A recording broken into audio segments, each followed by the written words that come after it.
Olá, meu nome é Rosilene e esse é o nosso sexto encontro. Hoje nós vamos falar sobre os sinais da volta de Jesus. E aí, deu medo ouvir falar isso? Será que quando Jesus vir o mundo vai acabar? Será que o nosso mundo vai ser destruído?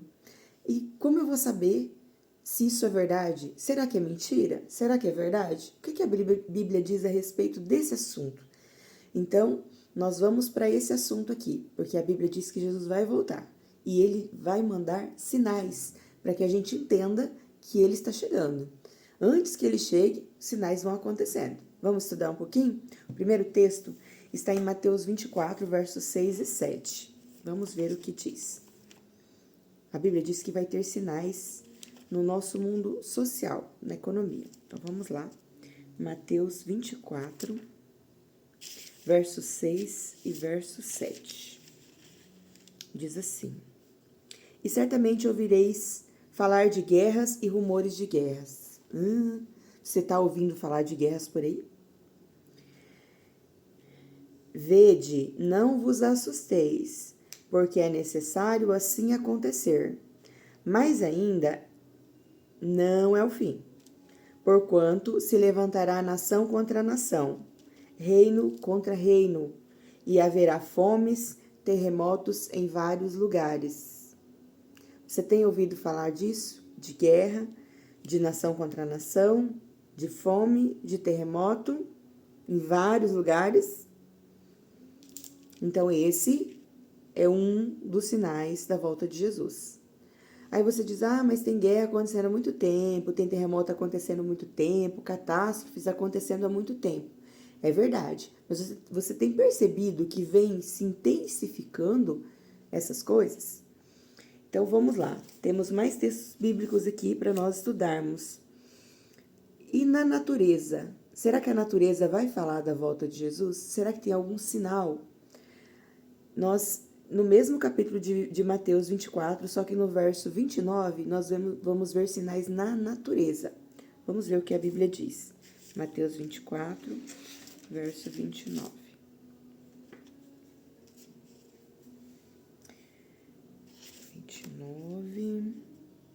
Diz assim: Logo em seguida, a tribulação daqueles dias, o sol escurecerá. A lua não dará sua claridade. As estrelas cairão do firmamento, e os poderes do céu serão abalados. Não sei se você sabe, mas sabia que tudo isso já aconteceu? Procura na internet, coloca aí a data, anota aí, 19 de maio de 1780. Aconteceu um escurecimento do sol e da lua, isso já aconteceu. Também a queda das estrelas, isso aconteceu dia 13 de 11 de 1833, procura informações que você vai descobrir na história esses acontecimentos. Haverá haverá terremotos e catástrofes. Esse a gente vê nos noticiários, né? Nós não precisamos nos preocupar em procurar nem na história. Se a gente procurar na história, nós vamos encontrar relatos de muitos acontecimentos. Mas a gente já está vendo, né? Há poucos dias aconteceu aí na Venezuela, se eu não me engano, um terremoto de grande proporção. Então, isso vem acontecendo com muito mais frequência do que estávamos acostumados. No mundo religioso também vai acontecer muitas mudanças. Vamos dar uma olhadinha, Mateus 24, 24. E diz assim: Porque surgirão falsos cristos e falsos profetas, operando grandes sinais e prodígios para enganar, se possível, os próprios eleitos. Olha isso, no mundo religioso vai acontecer, ou no caso já está acontecendo, né? Isso aqui, muita cura, muito milagre, mas muitos falsos profetas. E nós vamos entender e vamos identificar aqui os falsos profetas. Quando nós entendermos o que a Bíblia está dizendo, nós vamos conseguir identificar, porque eles são muito bons. Eles enganariam, aqui diz que eles, se pudessem, enganariam os próprios eleitos. Quem são os eleitos? Os escolhidos. E os escolhidos não é quem Deus escolhe, é quem escolhe a Deus, tá bom? Então, nós logo vamos identificar quais são esses falsos profetas. E nós vamos também identificar agora qual é a motivação deles. Por quê? Por que existem esses falsos profetas? Se ele não é um profeta verdadeiro porque ele prega a palavra de Deus, qual é a real intenção dele ao pregar a palavra de Deus como falso profeta? A resposta está em 2 Pedro 1, 21 a 23. Segunda carta de Pedro, perto de Apocalipse. Segunda carta de Pedro, capítulo 2, verso 1 a 3. Diz assim: E assim, como no meio do povo surgirão falsos profetas, assim também haverá entre vós falsos mestres, os quais introduzirão dissimuladamente heresias destruidoras, até o ponto de renegarem o soberano Senhor que o resgatou, trazendo sobre si mesmos repentina destruição. E muitos seguirão suas práticas libertinas, e por causa deles será infamado o caminho da verdade. O que quer dizer isso? Quer dizer que vão desviar a verdade do caminho, vão contar mentiras. Muita gente vai duvidar da verdade. Também movidos por avareza. O que é avareza? Amor ao dinheiro. Então a gente sabe, claramente, hoje em dia nós vemos muito falsos profetas, que eles não estão interessados em pregar a palavra. Eles pregam a palavra, mas usam com o intuito de conseguir riquezas, de conseguir dinheiro. Então o amor deles não é por Jesus, o amor deles é ao dinheiro. Então eles usam da palavra, manipulam a palavra para conseguir dinheiro. Então esse é o objetivo, por isso que existem falsos profetas. Por que alguém se colocaria contra Deus? Então eles fazem de conta que pertence a Deus, pregam a palavra, e nós vamos ver aqui que Jesus não aprova esse comportamento, e faz parecer que eles são o que eles não são, mas a Bíblia chamam eles de falsos profetas. Eles farão comércio de vós, então eles vão vender coisas com palavras fictícias, para elas o juízo lavrado a longo tempo não tarda e sua destruição não dorme. Tem um castigo para os falsos profetas, tá bom? E o que atrai as pessoas a esses líderes? Então, se eles são falsos profetas, por que as pessoas acreditam neles? Porque eles entregam alguma coisa que as pessoas estão procurando. Vamos ver o que é? Está em Mateus 7, 21 a 23.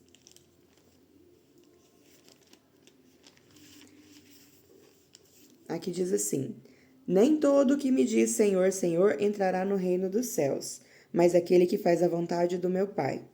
Muitos naquele dia hão dizer: Senhor, porventura nós não temos profetizado em seu nome. Em teu nome expelimos demônios. Em teu nome fizemos muitos milagres. Então lhes direi explicitamente: Nunca vos conheci. Apartai-vos de mim, os que praticai a iniquidade. A gente já viu que iniquidade quer dizer o pecado. Então, o que eles estão fazendo é pecado, é errado. Reparou aqui que esses falsos profetas, eles pregam a palavra, eles fazem curas e milagres, e eles expulsam até demônios. Eles fazem isso e aqui a Bíblia diz que Deus não aprova, que tem um castigo para eles. Mas aqui diz a resposta de qual o motivo pelo qual as pessoas procuram os falsos profetas. Porque eles prometem curas, milagres e expulsam demônios. As pessoas acreditam, as pessoas vão atrás disso. O mundo hoje está muito carente, tem gente sofrendo, tem gente doente. Então as pessoas, quando ouvem a palavra cura, milagre, todo mundo vai atrás disso. A pessoa tem uma dor, um anseio, e eles usam essa dor e o anseio dessa pessoa para se aproveitar dessa situação, para tirar das pessoas o que eles têm interesse, que às vezes é o dinheiro delas. A gente vê muito isso, eu não preciso nem citar nomes aqui. Se você puxar aí pela memória, você vai ver claramente no mundo de hoje isso acontecendo muito claramente. Pessoas que não são comprometidas com a verdade, elas são comprometidas com o interesse delas. Elas proclamam, nossa, hoje eu tô gaguejando, proclamam a palavra, mas não se comprometem com a verdade. Eles distorcem a verdade pelos seus próprios interesses. E infelizmente as pessoas são enganadas porque elas têm um anseio e eles fazem de conta que estão entregando alguma coisa que as pessoas querem muito. É por isso que eles têm tanto sucesso. Que sinal? Qual o sinal mais importante mencionado por Cristo? Então, Cristo, ele diz que tem um sinal muito importante na Bíblia, em Mateus 24:14. Vamos lá, Mateus 24:14. 24:14 diz assim: E será pregado este evangelho por todo o reino, para o testemunho de todas as nações, e então virá o fim. Olha isso. A última coisa que vai acontecer para Jesus voltar é a pregação do evangelho. Por que eu estou aqui hoje ensinando essas coisas para você? Porque eu sei que depende da pregação do evangelho para Jesus voltar. Eu estou fazendo a minha parte. E agora você tem o compromisso de, conhecendo a palavra de Deus, compartilhar aquilo que você sabe. Porque o evangelho vai ser pregado a todo povo, tribo, língua e nação. E aí virá o fim. O fim vai acontecer, mas ele não vai acontecer antes que todos tenham consciência e possam escolher de que lado vão ficar nesse grande conflito. Lembra que eu falei que está acontecendo um grande conflito entre o bem e o mal? Só que esse grande conflito, ele não está acontecendo só no mundo, ele acontece aí dentro de você. Então, quando Jesus voltar, você vai ter a plena certeza da verdade e você vai poder fazer uma escolha de que lado você vai ficar. Então, a última coisa que vai acontecer, e ela já está acontecendo de uma maneira muito acelerada, que é a pregação do evangelho. Nunca se deu tanto espaço no mundo para a pregação da palavra.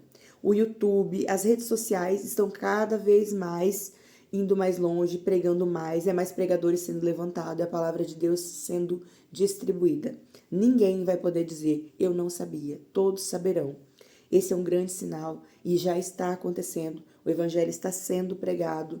Nós fazemos parte desse povo que vai ver a volta de Jesus, eu tenho certeza. Então, nós vamos continuar estudando a Bíblia para poder entender e nos preparar para esse grande momento.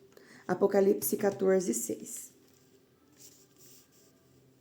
Apocalipse 14:6 diz assim: Vi um anjo voando pelo meio do céu, tendo um evangelho eterno para pregar aos que se assentam sobre a terra, e a cada nação, tribo, língua e povo, dizendo em alta voz: Temei a Deus e dai-lhe glória, pois é chegada a hora do juízo. Adorai aquele que fez o céu, a terra, o mar e a fonte das águas.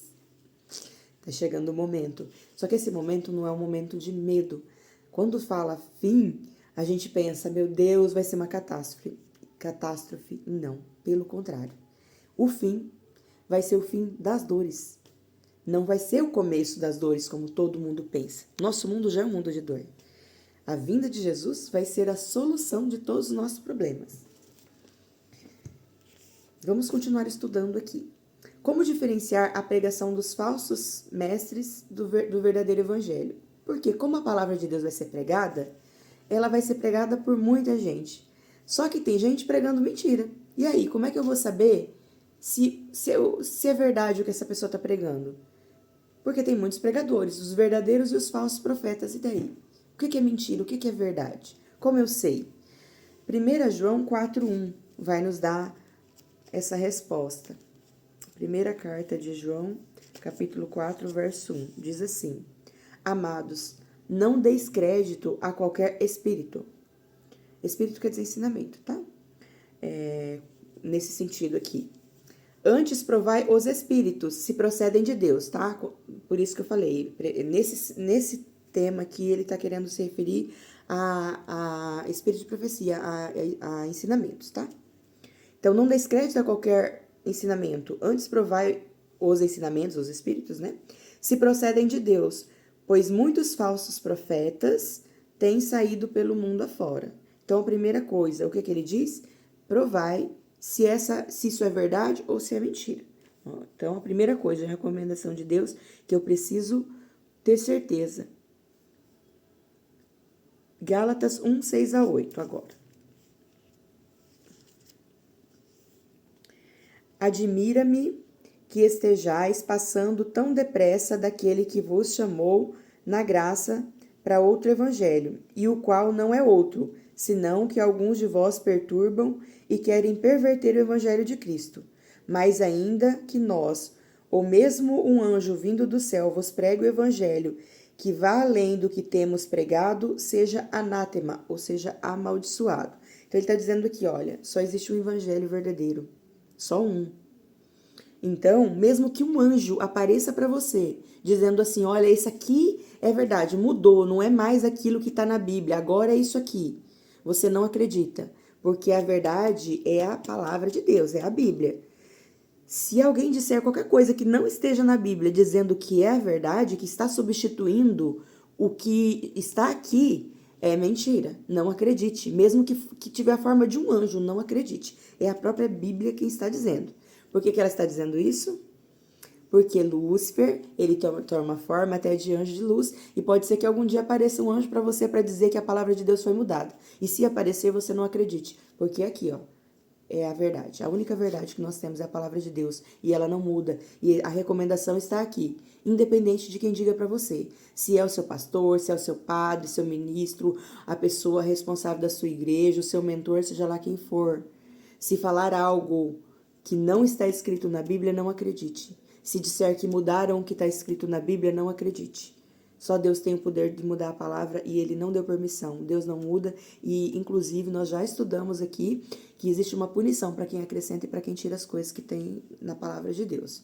Então, a recomendação de Deus é aqui, não acredite nada que não esteja escrito na Bíblia. Por mais bonito que seja, por mais convincente que seja, não acredite. E porque Deus manda as pessoas, né, a mim, a você, provar o ensino dos profetas. Por que a gente tem que provar? Porque a gente precisa conhecer a verdade, né? Então vamos lá, Mateus 7, 15. Mateus 7, 15, vamos lá.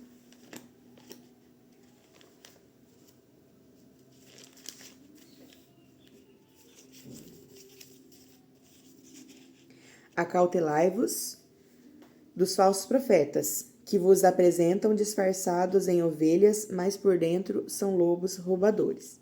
Mais uma vez, o texto é para quê? Para a gente prestar atenção. Por quê? Porque que ele está dizendo aqui? Que a gente precisa ter cuidado, ter cautela com esses falsos profetas, porque eles se apresentam disfarçados de ovelha. Eles fazem de conta que são uma coisa e são outra. 2 Pedro 3,16...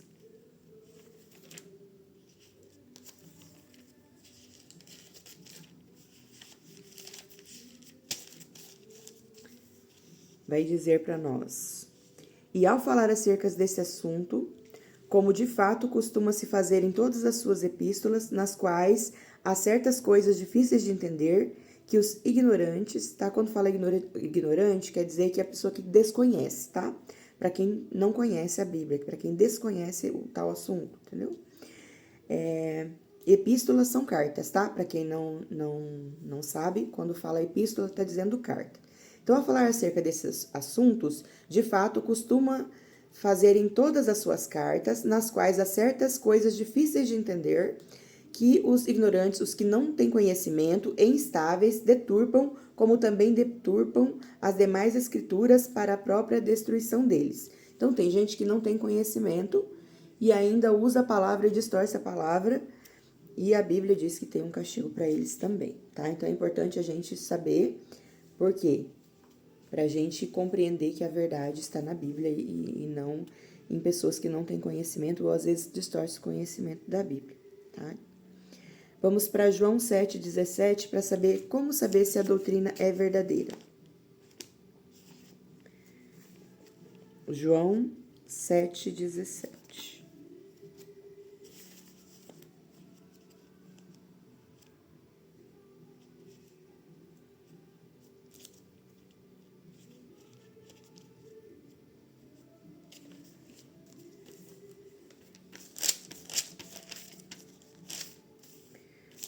João 7,17 vai dizer assim: se alguém quiser fazer a vontade dele, conhecerá a respeito da doutrina, e se ela é de Deus ou se eu falo por mim mesmo.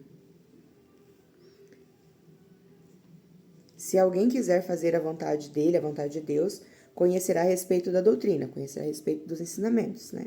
Se ela é de Deus ou não, ou se fala por mim mesmo. Então, quando você tem conhecimento da Bíblia, você já consegue entender se a pessoa está inventando, está falando dela mesma, ou se ela está falando a verdade.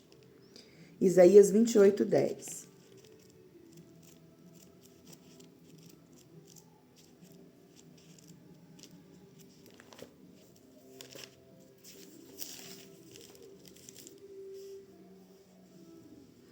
Porque é preceito sobre preceito, preceito mais preceito, regra sobre regra, regra mais regra, um pouco aqui, um pouco ali.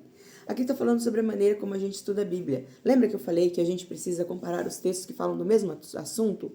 Essa é uma das maneiras mais fáceis de você entender a verdade. Você não precisa ter ninguém te explicando. Lembra que eu falei que a Bíblia é autoexplicativa?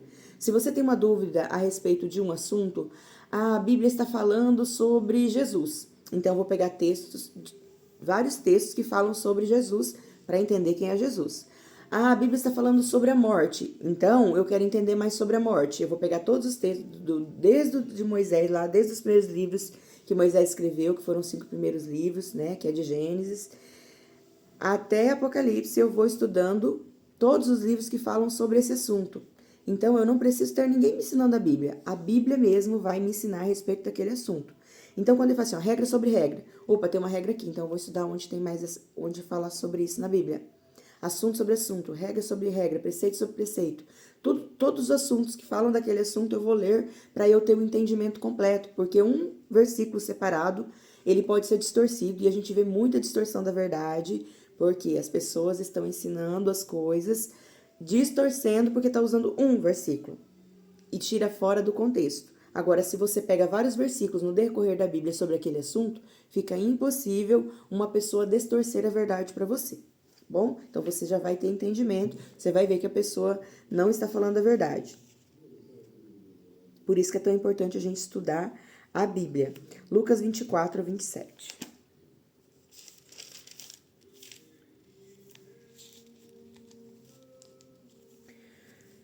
Diz assim: pois qual é maior quem está... Perdão. Lucas 24:27. Estava lendo o 22. E começando por Moisés, discorrendo por todos os profetas, expunha-lhes a seu respeito, constava em todas as escrituras. Foi o que eu acabei de dizer, né? A gente já leu esse texto lá no começo, no primeiro dia, quando a gente estava falando da Bíblia. Qual é a maneira correta de estudar a Bíblia? É dessa maneira, é comparando os textos, é começando lá de Moisés até Apocalipse, vendo os textos falando sobre aquele mesmo assunto. Então, se você algum dia ouviu alguma coisa e você não tem entendimento sobre aquele assunto, pesquise mais textos na Bíblia que falam sobre aquilo. Você não precisa de ninguém. Hoje em dia tem ChatGPT, facilita a nossa vida. A gente fala pro ChatGPT, ChatGPT, fala aí, me manda vários textos falando sobre determinado assunto. Ele vai trazer para você, vai ficar muito mais fácil você estudar a Bíblia, inclusive, né? Então hoje está até mais fácil do que você ficar procurando, folhando a Bíblia. Ai, eu vou achar essa palavra aqui. Facilitou demais a inteligência também, ajuda a gente, né? Mas sempre com cuidado, confira na Bíblia, porque inteligência artificial também comete erros, tá? Então, assim, você vai aproveitar para pegar onde estão os textos que falam daquele assunto. Aí você vai ler na Bíblia, na sua Bíblia, e vai confirmar o que cada texto está falando sobre aquele assunto, e você vai comparar os textos e ver se um texto confirma o outro, ok? Combinado? Essa é a melhor maneira de conhecer a verdade. Agora que a gente já entendeu como a gente conhece a verdade, a gente vai ver quais sinais estão se cumprindo, porque Jesus ainda não voltou. Olha só, há muito tempo, desde que Jesus subiu ao céu, existe essa promessa de que ele vai voltar, e ele falou que ele ia voltar logo. E aí foi passando o tempo, e as pessoas falaram, não, mas Jesus não voltou ainda, isso é conversa, Jesus não vai voltar, isso é mentira. Muita gente, e eu aposto que tem gente que você conhece que fala assim, ixi, quando meu avô era menino falavam isso pra ele, que Jesus ia voltar, até hoje não voltou, né? Só que hoje tá mais perto, né? Hoje tá mais perto. E eu vou dizer uma coisa pra você, Jesus não está demorando, porque ninguém espera mais do que uma vida. Se a gente olhar para a história, a gente vai dizer, Jesus está demorando. Mas se você olhar para a sua vida, você vai ver que você vai esperar Jesus só por uma vida. Se você viver 20 anos, o tempo que você esperou a volta de Jesus foi 20 anos. Se você viver 30, foi esse o tempo que você esperou. Se foi 50, 60, 70, 80, 100 anos, esse é o tempo que você esperou. O tempo da sua vida. Então, não é muito tempo, é um tempo bem curto. Passa tão rápido, não é? Se você olhar para a sua vida, você vai ver que, nossa, parece que foi ontem que você era criança e estava brincando, que você era adolescente, estava começando a descobrir o mundo. E aí, hoje, já está com 40, 50, 60, 70, né? A idade que você tem aí. Passou muito rápido, não foi? Então, Jesus vai voltar rápido para nós também. Tem pessoas que estão descansando. E a Bíblia diz que quando elas acordarem, vai ser como um piscar de olhos. Vai ser como se elas tivessem acabado de fechar os olhos. Elas vão abrir os olhos e vão ver Jesus. Nós vamos estudar sobre a morte em outro texto. Aí a gente vai falar desse momento. Hoje é só para falar dos sinais. Porque Deus, Ele é tão bom que Ele deixou sinais, Ele deixou avisos para que a gente não estivesse perdido. Ele deixou a palavra dEle para que a gente fosse orientado. Ele deixou um caminho. Então, se prepare, sabe? Se prepare para esse grande momento que está chegando. Porque pode ser que antes que Jesus volte, a gente volte para Jesus. A gente não sabe quanto tempo a gente tem. Não, Deus sabe, só a gente que não sabe qual é o nosso dia. E que esse dia não chegue de surpresa para nós. Que a gente esteja preparado para receber Jesus quando Ele chegar na nossa vida. Seja nós irmos ao encontro dEle ou Ele vir ao nosso encontro.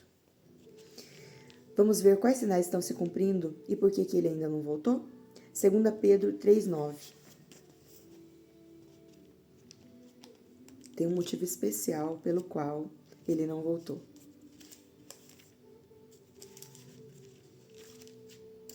Segunda Pedro 3,9. Olha isso. Ele diz assim: Não retarda o Senhor a sua promessa, como alguns a julgam demorada. Pelo contrário, Ele é longânimo para convosco, não querendo que nenhum pereça, senão que todos cheguem ao arrependimento. Você entendeu por que Jesus não voltou ainda? Ele podia ter voltado? Claro! Ele é dono do tempo, ele pode voltar quando ele quiser. Mas ele não voltou porque talvez talvez você não esteja pronto ainda. Talvez o nosso coração ainda não está arrependido de verdade. Se Jesus voltar hoje, como é que está você? Se ele viesse agora, será que você ia ser salvo? Será que seu coração é dele? Será que ele te conhece? E sabe, esse texto é maravilhoso porque ele está dizendo assim, olha, Jesus ainda não voltou porque ele quer você lá no céu. Ele não voltou ainda porque ele está preparando você. Então não perde muito tempo não. Não fica desperdiçando a bondade e a longanimidade de Deus. Porque ele falou que não vai demorar para cumprir a promessa dele. Ele quer que todos se arrependam. Sabe por que vai ter a pregação da palavra como último sinal? É a misericórdia de Deus dizendo, vem para cá. Eu quero salvar o máximo de pessoas. Você custou meu sangue. Não quero perder você. Você é preciosa, você é cara para mim. Você tem muito valor. Não quero perder você. Você consegue entender Deus falando isso para você? Você consegue ver Deus chamando nesse nível? É isso que Deus está fazendo. Deus está preparando, está avisando que está chegando a hora. Ele está mandando gente pregar, a gente manda recados para você. Eu aposto que eu não sou a primeira pessoa que está falando para você do amor de Deus. Eu tenho certeza que não é. E não é por acaso. Deus está te chamando. Está te chamando, está te chamando. Você vai resistir até quando? Até quando seu coração não vai ser inteiro do Senhor? Deixa Deus cuidar desse coração. Deixa Deus mudar sua vida. Deixa Deus entrar na sua história. Porque Ele te ama demais, Ele não quer te perder. O céu não vai ser o mesmo sem você. Tem um lugar que Deus preparou para você lá. E Ele falou que ia voltar para te buscar. Ele falou, eu estou preparando um lugar. Na casa do meu pai tem muitas moradas. Se não fosse assim, eu ia falar para vocês. Mas eu preparei um lugar. Estou preparando um lugar para você e eu vou voltar para buscar você. É isso que Jesus falou. Tem um lugar no céu preparado para você.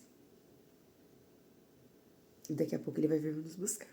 Para você morar com ele para sempre.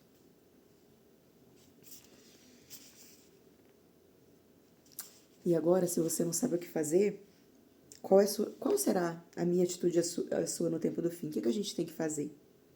Tem um conselho de Deus para esse momento. Qual deve ser a nossa atitude? Lucas 21, verso 28 e depois o verso 34.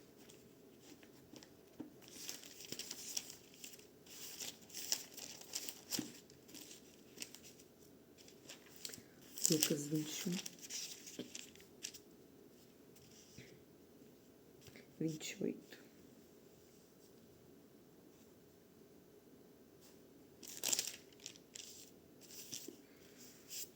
Lucas 21, 28.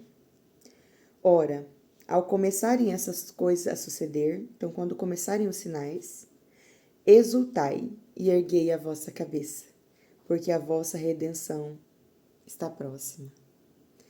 O tempo do fim não é um tempo de desespero. Não é um tempo de falar, meu Deus, o mundo está acabando. Não, não. É um tempo de você exultar, de você levantar sua cabeça e dar glórias a Deus, porque está chegando o fim do sofrimento. É para levantar a cabeça, não é para baixar a cabeça. Não é uma notícia ruim, é uma notícia boa. Quando começar as coisas a acontecerem, exultai. Exultai é ficar muito alegre, fica alegre, comemore. Erga a cabeça, porque a vossa libertação está próxima. Está tão próximo da gente viver livre de toda dor e sofrimento. E eu sei que dá medo no teu coração. Eu também tinha medo. Porque eu pensava, meu Deus, como é que isso vai ser? Mas confia no Senhor, confia no que Ele está dizendo. Não é para ficar preocupado, é para ficar feliz. Tem muita gente colocando a volta de Jesus e o fim do mundo como catástrofe. E a gente já absorveu isso aí. A gente acreditou nessa história. Então hoje ressignifica. Ressignifica, porque você não foi criado para destruição. A Bíblia diz que o lago de fogo foi feito para Satanás e seus anjos, não era para nós. Nunca foi para nós. A gente vai só se a gente quiser mesmo. Se a gente fizer questão de ir. A gente foi feito para salvação. Nós somos feitos em mais semelhança de Deus, para a glória dele. Então não precisa ter medo. É levantar a cabeça. Porque eu não sei as realidades que você vive na sua vida. Porque na nossa vida, a gente passa por muita dificuldade. Por dor, sofrimento. A gente perde pessoas que a gente ama. A gente vê gente doente ao nosso redor, gente passando fome, gente passando necessidade, gente preocupado,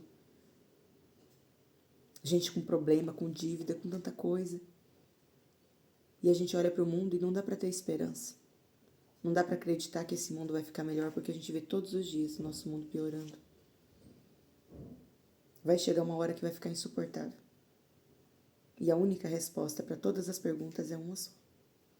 É Jesus. E ele vai voltar para consertar tudo isso que está bagunçado. Lembra que a gente falou lá no começo? Que o mal entrou por causa de alguém que escolheu desobedecer? Mas a vitória entrou por alguém que resolveu obedecer, que é Jesus. Então a nossa libertação está próxima.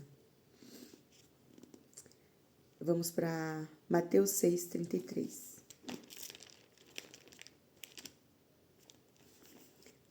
Tem Mateus...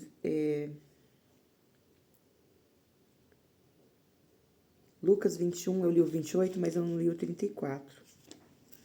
Lucas 21, agora o verso 34.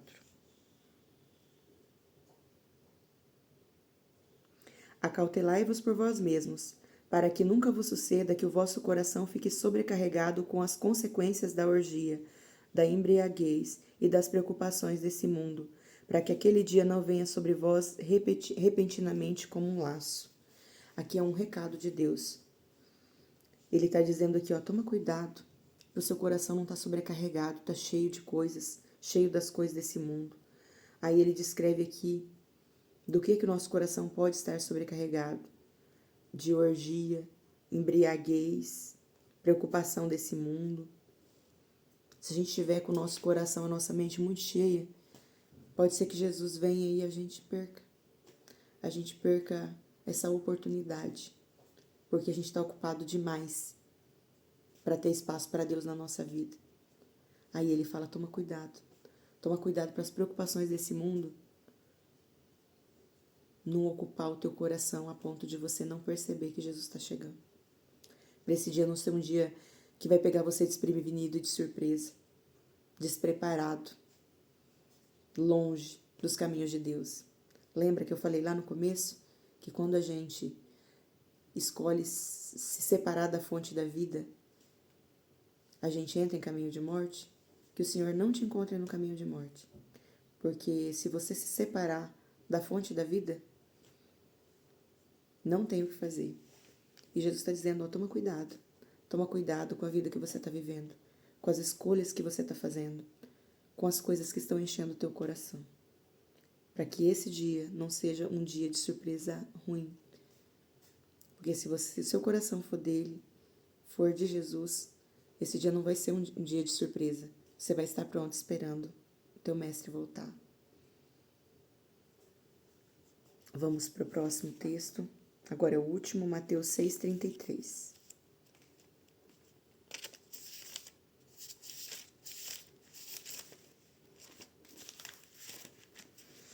Ele diz assim: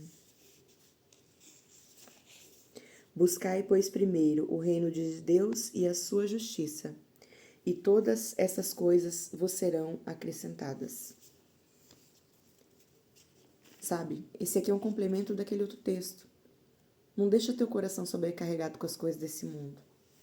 Busca primeiro as coisas de Deus. Coloca Deus em primeiro lugar. Que tudo o resto se organiza. Se Jesus for o centro, tudo organiza. Não é que você não vai ter sofrimento na vida, mas teu coração está alinhado com Deus, você não vai ser pego de surpresa. Teu coração não vai estar pesado, sobrecarregado com as coisas desse mundo. Ele vai estar disponível para Jesus. Vamos recapitular? Os sinais da vinda de Jesus estão se cumprindo. Nós estamos vendo. Aconteceram sinais na natureza, e você pode pesquisar na história, vem acontecendo na natureza, vem acontecendo, né, no mundo, guerras, fome, doenças, terremotos.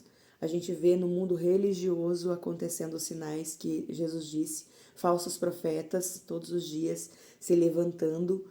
Por amor ao dinheiro, eles têm pregado a palavra e às vezes distorcido a palavra com interesse próprio.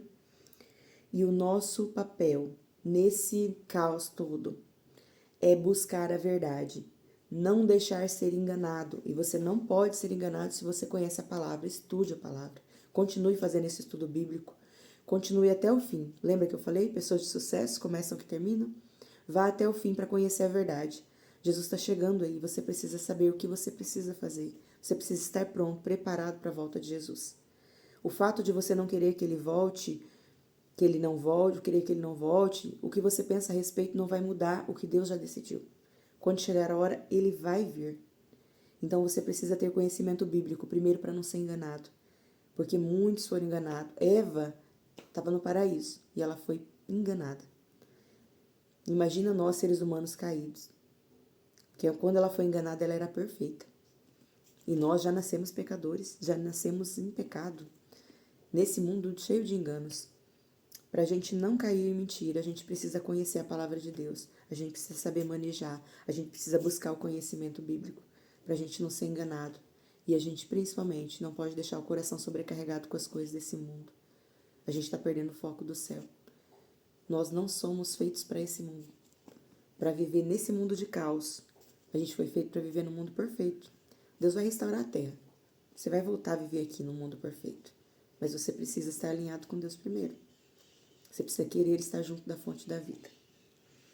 E vamos fazer hoje um compromisso? Na verdade, 3, né? 3 compromissos de todo estudo. Primeiro compromisso. Creio que estamos vivendo o tempo do fim. Se você crê, coloca assim, eu acredito, eu acredito. Se você não acredita, coloca aí, eu não acredito. Você tem direito de não acreditar. Mas não vai mudar a realidade. Jesus está chegando, está vindo. Desejo conhecer e praticar a doutrina que está de acordo com a Bíblia. Então, doutrina é o conhecimento, tá? O ensinamento. Você deseja conhecer e praticar um ensinamento que está de acordo com a palavra de Deus, com a verdade? E você quer se preparar para a volta de Jesus? Se sim, coloca aí. Sim, eu quero. Agora eu vou orar por você. Senhor nosso Deus, muito obrigada. Muito obrigada porque essas palavras foram esclarecedoras. Obrigada, Senhor, porque nós precisamos cada dia mais conhecer a Tua verdade.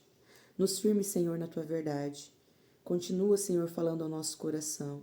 Que o Espírito Santo nos abra o entendimento para que nós possamos conhecer e guardar a Sua palavra no nosso coração. Nós possamos ser praticantes da Tua palavra.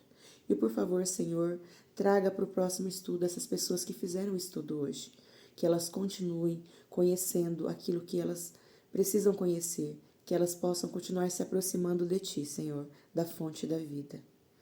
Muito obrigada, Senhor. Tudo isso nós pedimos e nós já agradecemos. Em nome de Jesus. Amém.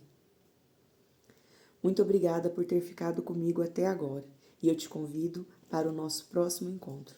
O nosso próximo tema vai falar ainda da volta de Jesus. Nós vamos dar aqui mais detalhes da volta de Jesus. Detalhes muito interessantes que você não tem ideia. Então nós vamos falar sobre isso. Aguardo você no próximo estudo. Até mais. Tchau.